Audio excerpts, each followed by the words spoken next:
O Senhor esteja convosco. Proclamação do Evangelho de Jesus Cristo, segundo João. Estava próxima a Páscoa dos judeus e Jesus subiu a Jerusalém. No templo, encontrou os vendedores de bois, ovelhas e pombas e os cambistas que estavam aí sentados. Fez então um chicote de cordas e expulsou todos do templo, junto com as ovelhas e os bois. Espalhou as moedas e derrubou as mesas dos cambistas. E disse aos que vendiam pombas: tirai isto daqui, não façais da casa do meu pai uma casa de comércio. Seus discípulos lembraram-se mais tarde que a Escritura diz: o zelo por tua casa me consumirá. Então os judeus perguntaram a Jesus: que sinal nos mostras para agir assim? Ele respondeu: destruí esse templo e em 3 dias o levantarei. Os judeus disseram: 46 anos foram precisos para a construção deste santuário, e tu o levantarás em 3 dias? Mas Jesus estava falando do templo do seu corpo. Quando Jesus ressuscitou, os discípulos lembraram-se do que ele tinha dito e acreditaram na Escritura e na palavra dele. Palavra da salvação.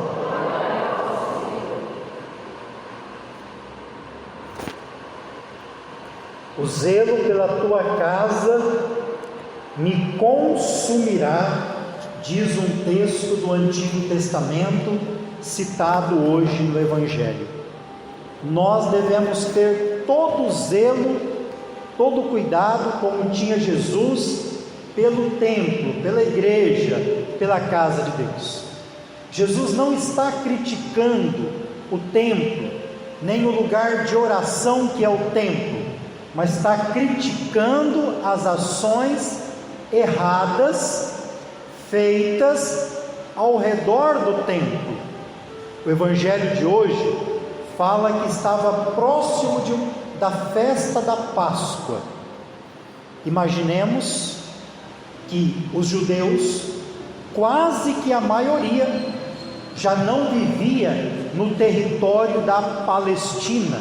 Nós chamamos isso de diáspora.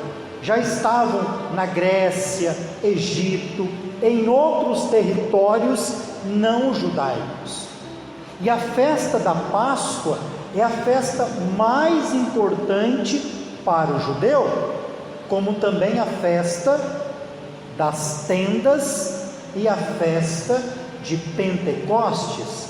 Então o judeu religioso, quando acontecem essas festas, eles vão até o templo para fazer a sua peregrinação, a sua oferta, a sua dedicação.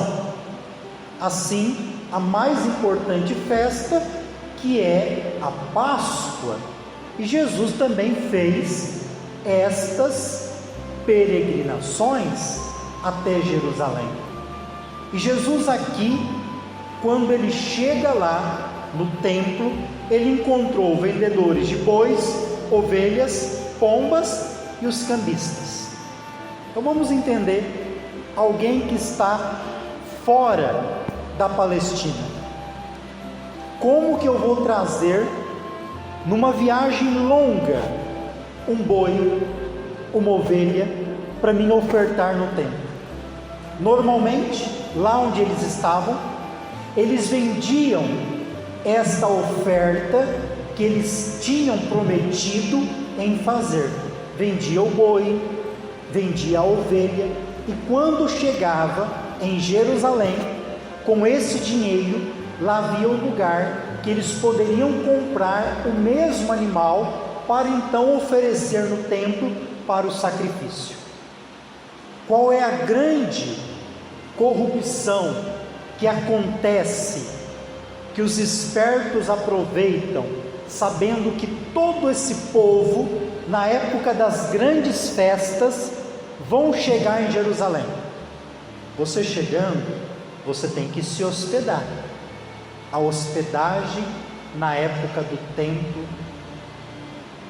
era super faturada. Quem não tinha família onde dormir, pagava muito mais caro, tanto para a hospedagem, tanto para comprar esses animais para o sacrifício. Então já havia uma exploração. Os cambistas, quando iam fazer a troca das moedas que chegavam desses outros países pela moeda oficial, também cobravam altos juros. E por que Jesus ele faz uma crítica maior? Aos que vendiam pombas ele disse: tirai isto daqui, não façais da casa do meu pai uma casa de comércio. Porque a exploração da pomba é a pior. Qual foi o animal desses grandes que eu falei aqui? Do boi, da ovelha, da pomba, que a Sagrada Família de Nazaré, quando foi no templo, qual desses animais eles ofereceram?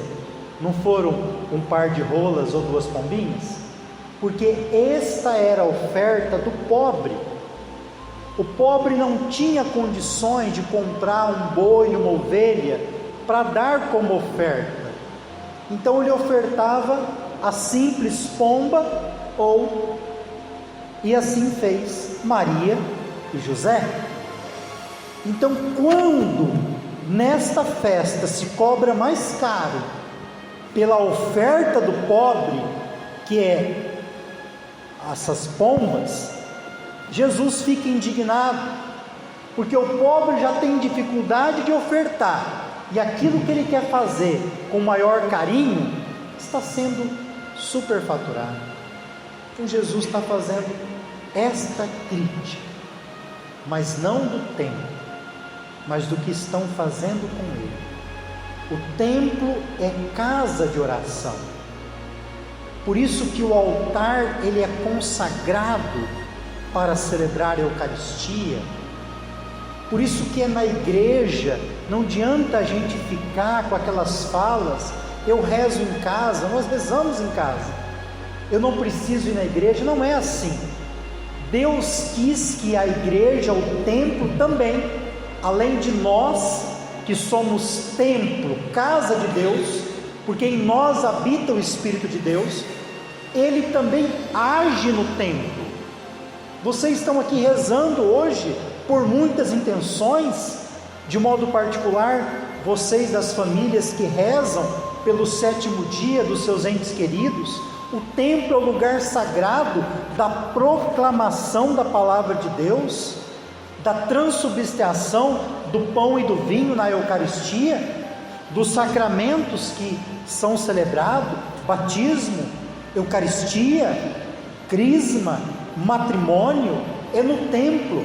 E hoje nós celebramos a mais antiga igreja de Roma, a igreja do Latrão, inaugurada pelo Papa São Silvestre em mais ou menos 324 depois de Cristo, basílica construída por Constantino. Das 5 basílicas papais, esta é a mais antiga e a mais importante, dedicada ao Santíssimo Salvador, e mais tarde dedicada a São João Evangelista e São João o Batista. Primeiro dedicada ao Santíssimo Salvador e depois a São João Evangelista e Batista. Por isso nós a chamamos da igreja São João do Latrão. O bispo de Roma, quando é eleito, ele toma posse na igreja de São João de Latrão, porque a igreja de São João do Latrão é a basílica, a catedral do bispo de Roma. Hoje nós celebramos essa igreja nós celebramos o bispo de Roma, que é o Papa, da sua cátedra, que é a igreja de São João de Latrão. Ali ele preside em união com todas as outras cátedras, em comunhão de caridade com todas as outras igrejas. Aqui é a sede do Papa, a principal. Quando o bispo de Roma é eleito Papa, é ali que ele toma posse. Nós então hoje unamos a isso, nós lembramos aquela visão de Constantino que partilhou com o bispo da época, o bispo Eusébio, que combatendo o seu inimigo, na época Maxêncio, o bispo Constantino tem uma visão de um grande sinal no céu, uma cruz luminosa, que diz que com esse sinal nós venceremos. E ele manda então imprimir, colocar, decorar todo o seu exército com a cruz, e eles vencem a batalha contra o seu inimigo, que afogou-se no rio com o seu cavalo. E aí também, em dedicação a isso, termina-se o fim da perseguição aos cristãos. Que celebrando essa basílica hoje, de São João do Latrão, nós possamos deixar que essa frase do Evangelho, o zelo pela sua casa, possa também nos devorar. Louvado seja nosso Senhor Jesus Cristo.